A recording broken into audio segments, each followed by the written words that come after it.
మక్తబ్ ఈ సుల్తానా అని చెప్పి ఒక లైబ్రరీ అండి. ఇది ఎక్కడ ఉంటుంది అంటే టర్కీలో ఒక నగరం ఇస్తాంబుల్ అంటారు. సో ఇక్కడ మీకు ఉర్దూలో ఎన్నో పుస్తకాలు, అద్భుతమైన లిటరేచర్, అందులో షుకల్ ఉల్ హజార్ అనబడే ఒక పుస్తకం, ఒక గ్రంథం.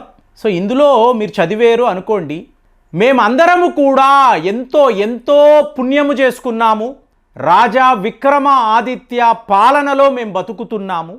సో ఆయన ఒక అద్భుతము, ఆయన యొక్క ధర్మము, అలాగే ఆయనకు మా పట్ల ఉన్న జాలి దయ ఏ ఒక రాజుకి ఎప్పుడూ కూడా రాదు అని చెప్పి ఉర్దూలో మీకు ఇస్తాంబుల్లో టర్కీలో ఈ గ్రంథములో రాయబడి ఉంది. అంటే మన చరిత్ర పుస్తకాల్లో విక్రమ ఆదిత్య అంటే మీకు ఎక్కడ ఒక చాప్టర్ కూడా ఉండదు. ఎందుకు ఉండదు అని మీరు ఆలోచించారో అనుకోండి. మీకు భారత్లో ఒక రాముడు అనండి, తరువాత మీకు పాండవులు పాలించారు అనుకుంటే పాండవులు, ఇక దాని తరువాత విక్రమ ఆదిత్య స్థాయిలో ద వరల్డ్ రూలర్ అండి. ఇతనికి మించిన రాజు అనేవాడు ఉండడు. అంటే ప్రతి ఒక్క దేశములో ఉండే రాజులు కలలు కనేవాళ్ళు. మేము కూడా రాజా విక్రమ ఆదిత్య లాగా, అంటే రాజు చక్రవర్తి మహాసామ్రాట్ విక్రమ ఆదిత్య అని చెప్పాలి.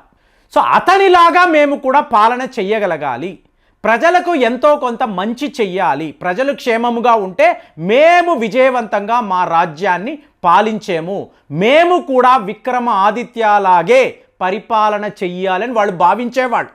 కానీ మరి మన పుస్తకాల్లో, మన చరిత్రలో అరబు వాళ్ళు, టర్కీ వాళ్ళు రాసుకున్నారు.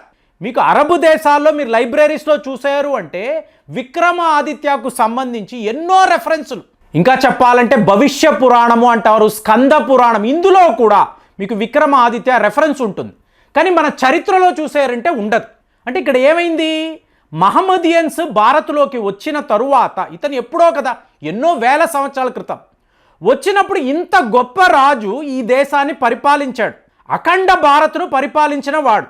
సో ఇప్పుడు ఇతని గురించి మనము రెఫర్ చేసాము అంటే, మన పండితులు రాయడం మొదలుపెట్టారు అంటే భారతీయులకే అసలు సిసలైన చరిత్ర తెలిసిపోతుంది. కాబట్టి విక్రమాదిత్య పేరు అనేది ఎక్కడా ఎవరు రాయకూడదు. సో ఇలా ఒక 600 ఏళ్ళు వీళ్ళు గడిపేశారు. తరువాత ఈ బ్రిటిష్ వాళ్ళు వచ్చారు చూసారా, వీళ్లకు కూడా విక్రమ ఆదిత్య గురించి తెలుసు. ఎందుకు, మీకు యూరోప్ నుంచి రష్యా దాకా పరిపాలన చేసిన ఒక మహాచక్రవర్తి. కాబట్టి ఇతని గురించి వాళ్ళు కూడా వాళ్ళ ఇంగ్లీష్ పుస్తకాల్లో రాస్తే భారతీయులే ప్రపంచాన్ని పరిపాలించారు, ఈ నిజాలు కూడా బయటపడతాయని వాళ్ళు కూడా ఎక్కడా ఈయన గురించో, ఈయన చరిత్ర, ఈయన ఎక్కడ ఏ ప్రాంతాన్ని పరిపాలించాడో తెలియకూడదని వాళ్ళు కూడా కప్పిపుచ్చారు. తరువాత మన స్కాలర్స్ ఎంతోమంది వచ్చారు. విక్రమ ఆదిత్య అంటే ఒక మైథలాజికల్ క్యారెక్టర్ అండి, ఇలాంటి రాజు ఉండే అవకాశమే లేదు, ప్రపంచాన్నే పరిపాలించేడుంటే ఎలా నమ్ముతాము అంటే మీకు ఈ క్రాస్ స్వస్తిక అనబడే సింబల్ విక్రమ ఆదిత్యదే చెప్పాం. కాబట్టి ప్రపంచమంతా కూడా మీకు ఈ స్వస్తిక సింబల్ ఉంటుంది. అలాగే ఈయన శివ ఉపాసకుడు, శివుడిని భక్తితో కొలిచేవాడు. అందుకే ప్రపంచమంతా కూడా మీకు శివాలయాలు కనిపిస్తాయి. తరువాత మీకు ఇస్లాం మతము రావడము, క్రైస్తవము రావడము, వీళ్ళు ఈ శివాలయాలనంతా కూడా చర్చులుగా, మసీదులుగా వీళ్ళు మార్చివేశారు. కాబట్టి విక్రమాదిత్య చరిత్రను చెప్పడము వీళ్లకు డేంజర్.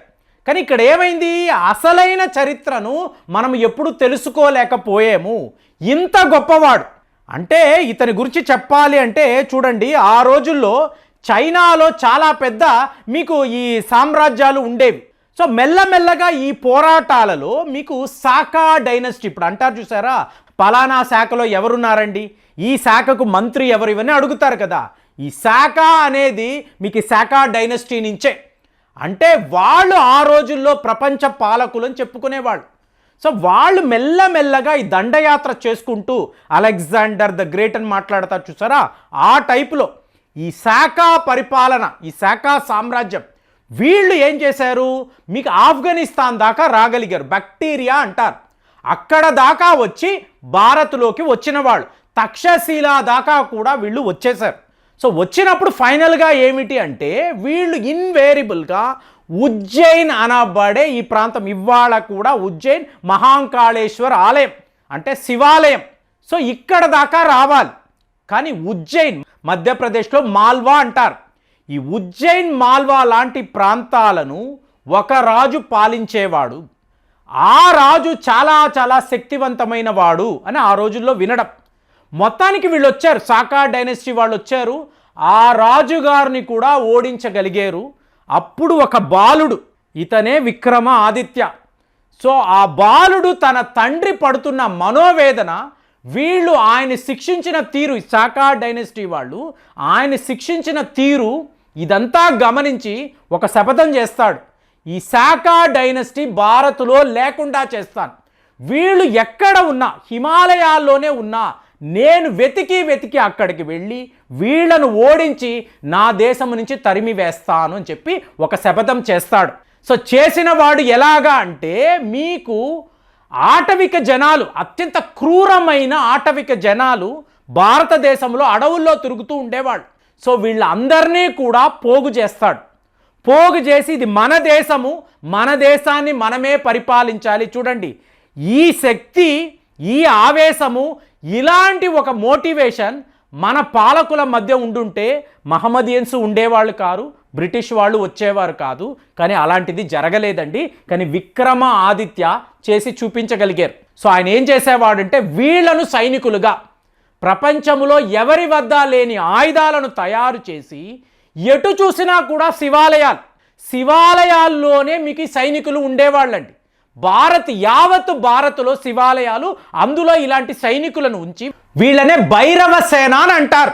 అంటే రాముడి యొక్క సైనికులు ఎంత బలమైన వాళ్ళో, మీకు పాండవుల సైన్యం అన్నప్పుడు ఈ భైరవ సేన కూడా చాలా చాలా శక్తివంతమైన వాళ్ళు.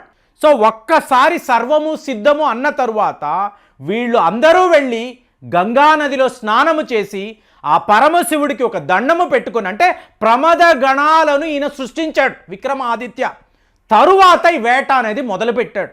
సో ఈ సాకా డైనెస్టీకి సంబంధించిన 4 రాజులు ఆ రోజు చాలా చాలా పవర్ఫుల్ వాళ్ళు, విపరీతమైన సైన్యాన్ని కలిగిన వాళ్ళు. కానీ భైరవ సేన ముందు వాళ్ళు ఎవరు ఎప్పుడూ కూడా నిలబడలేకపోయారు.